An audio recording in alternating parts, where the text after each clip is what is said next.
PAC chairman గా పులవర్తి రామాంజనేయులు ఎన్నిక లాంఛనం కావడంతో ఆయన్నే ఈ పదవికి పవన్ కళ్యాణ్ ఎందుకు ఎంపిక చేశారని ఏపీ రాజకీయాల్లో చర్చ జరుగుతోంది. ప్రతిపక్ష నాయకుని నాయకత్వంలో ప్రజాపద్దుల సంఘం పెడతారు. పబ్లిక్ అకౌంట్స్ కమిటీ ఉంటుంది. దాని ఉద్దేశం ఏంటి? ప్రభుత్వం చేసే ఖర్చుల్ని నిశ్చితంగా క్రిటికల్ గా ప్రశ్నించాలి. ఇప్పుడు పబ్లిక్ అకౌంట్స్ కమిటీ చైర్మన్ గా గతంలో మనకు కేశవ్, తెలుగుదేశం నాయకుడైన Keshav public accounts committee chairman గా ఉండే. ఆ తర్వాత ఆయన ఆర్థిక మంత్రి అయ్యాడు. ఇప్పుడు కూడా మీరు లోక్సభలో Congress MP KC Venugopal public accounts committee chairman గా ఉన్నాడు. ఎప్పుడైనా పబ్లిక్ అకౌంట్స్ కమిటీ అనేది అపోజిషన్ లీడర్ నాయకత్వంలోనే ఉండాలి. వాళ్ళ సభ్యులు ఎంతమంది ఉన్నారన్న దాంతో సంబంధం లేదు. ఎంతమంది ఉన్నా దాని స్పిరిట్ అది. పబ్లిక్ అకౌంట్స్ కమిటీ స్పిరిట్ ఏంటంటే ప్రభుత్వ ఖర్చుల్ని, ప్రభుత్వ ఆదాయ వ్యయాల్ని, ప్రభుత్వ ద్రవ్య ఆర్థిక వ్యవహారాలను నిశ్చితంగా పరిశీలించి ప్రశ్నించి అసెంబ్లీకో నివేదికిస్తుంది. ఆ కమిటీకి మీరు మళ్ళీ ప్రభుత్వ పక్షాన పెడితే మీరు ఏ లాభం?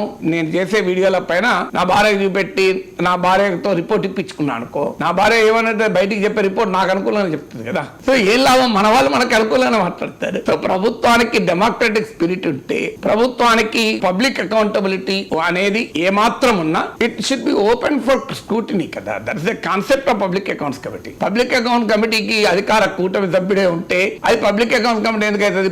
అది గవర్నమెంట్ అకౌంట్స్ కమిటీ అవుతుంది. సో అన్ఫార్చునేట్లీ దానికి కూడా పాలిటిక్స్ అయిపోతే ఈ ప్రజాస్వామ్యాన్ని భగవంతుడే కాపాడాలి.